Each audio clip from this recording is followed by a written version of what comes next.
নমস্কার বন্ধুরা, আমি আজকে একটা ভাজার রেসিপি নিয়ে এসেছি। পটল আলু ভাজা কিভাবে বানাচ্ছি আপনারা দেখুন। কড়াইয়ের মধ্যে তেল দিয়ে দিলাম। পুরো রান্নাটা সরষের তেলেই হবে। এরপরে দেখুন একটু গোটা জিরে দিয়ে দিলাম, একটু হিং দিয়ে দিলাম, শুকনো লঙ্কা দিলাম একটা।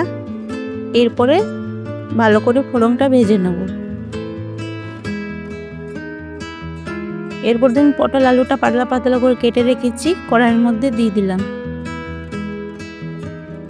ভালো করে আবার নেড়ে চেড়ে নেব। দেখুন বন্ধুরা, এটা ভাত রুটি সঙ্গে খেতে ভালো লাগে, পরোটার সঙ্গেও খেতে ভালো লাগে। এরপরে ঢাকা দিয়ে দিলাম। এটা ভাপে ভাপে সেদ্ধ হোক একটু, তারপর আসছি আবার। দেখুন বন্ধুরা, আমি আবার চলে এসেছি।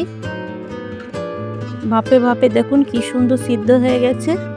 দেখুন খুন্তি দিয়ে ভালো করে নেড়ে চেড়ে নিচ্ছি। এরপরে দেখুন স্বাদ অনুযায়ী নুন দিয়ে দিলাম।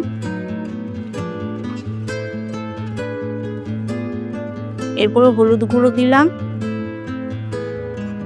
আবার ভালো করে নেড়ে চেড়ে নেব। দেখবেন বন্ধুরা, অনেক সময় মনে হয় যে কি রান্না করব রাত্রেবেলায় রুটির সঙ্গে কি খাবো, তখন এটা আপনারা বানিয়ে দেখতে পারেন। রুটি দিয়ে খেতে খুবই ভালো লাগে, পরোটার সঙ্গেও ভালো লাগে। আর ভাত বানাতে গেলে প্রথম ভাতে দেখবেন এটা খেতে ভালো লাগে। এরপর আবার ঢাকা দিয়ে দিয়েছিলাম, উঠিয়ে নিলাম ঢাকাটা। দেখুন কি সুন্দর ভাজা হয়ে গেছে লাল লাল করে।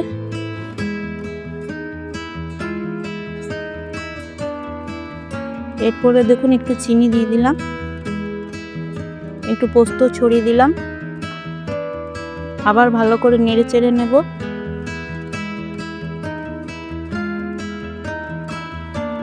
পোস্ত দিলে আর একটু বেশি ভালো লাগে খেতে, একটু অন্যরকম লাগে।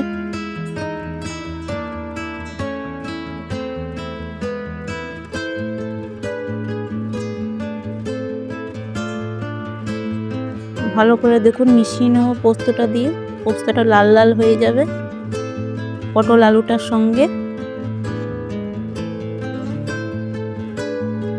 ভালো করে ভেজে নেব খুন্তি দিয়ে। এরপরে দেখুন আমার পটল আলু ভাজা রেসিপি তৈরি হয়ে গেছে। আপনারা বানিয়ে দেখবেন। আমাকে এইভাবেই সাপোর্ট করে যান। লাইক, সাবস্ক্রাইব, কমেন্ট করবেন, অনেক অনেক শেয়ার করবেন।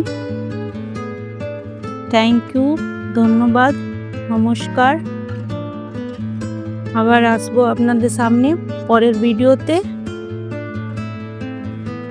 আসছি, টাটা।